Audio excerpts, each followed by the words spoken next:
Hi everyone, this is Gayatri. இன்னைக்கு ஒரு third பர்த்டேக்கு ரெயின்போ தீமில் அவுட்ஃபிட் கஸ்டமைஸ் பண்ணியிருக்கோம். வாங்க பார்க்கலாம். கவுன் பார்த்தீங்கன்னா யோக்கில் வந்து வெறும் பிளெயின் ப்ளூ கலர் சாட்டன் கொடுத்துருக்கோம். அதில் த்ரெட் ஒர்க்கில் ஃபுல்லாக ஆரி ஒர்க் பண்ணி க்ளவுட்ஸ் அண்ட் ரெயின்போ எஃபெக்ட் கொடுத்துருக்கோம். பேர்ல் கொடுத்து ஹைலைட் பண்ணியிருக்கோம்.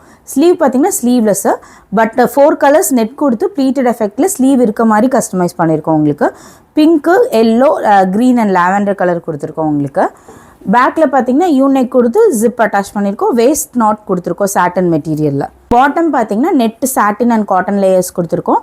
இதில் பார்த்தீங்கன்னா நெட்டு நல்ல கேதர்ஸ் கொடுத்துருக்கோம். இந்த பாட்டம்லேயே எட்ஜஸில் பார்த்தீங்கன்னா 4 டிஃப்ரெண்ட் ஷேட்ஸில் நெட் யூஸ் பண்ணி கேதர்ஸ் கொடுத்து ஹைலைட் பண்ணியிருக்கோம். உங்களுக்கு இதில் வந்து 5 லேயர்ஸ் நம்ம யூஸ் பண்ணி கஸ்டமைஸ் பண்ணியிருக்கோம். இதில் வந்துட்டு கேன் நம்ம வைக்கவே இல்லை. கேன் வைக்காமையே இவ்வளோ பஃபினஸ் நம்மளால கொடுக்க முடியும். இந்த மாதிரி கேன் வைக்காமல் போடும்போது பேபிக்கு ரொம்ப கம்ஃபர்டபுளாக வேர் பண்ண முடியும். ஸோ உங்களுக்கும் உங்களோட கிட்டுக்கு உங்களுக்கு தெரிஞ்சவங்களுக்கு யாருக்காச்சும் இந்த மாதிரி தீம் பேஸ் கார்மெண்ட்ஸ்லாம் கஸ்டமைஸ் பண்ணணும் அப்படின்னா எங்களை காண்டாக்ட் பண்ணுங்கள். நீங்கள் ஜஸ்ட் தீம் சொன்னால் போதும், நாங்கள் வந்துட்டு ஃபேப்ரிக்லேருந்து அவுட்புட் வரைக்கும் நாங்களே பண்ணி கொடுத்துருவோம். Both online and offline orders எடுத்துகிட்டு இருக்கோம். இதே மாதிரி ரெகுலர் அப்டேட்ஸ் பார்க்குறதுக்கு சென்டர் பை ஆகாட்டர் ஃபாலோ பண்ணுங்கள். தேங்க்யூ.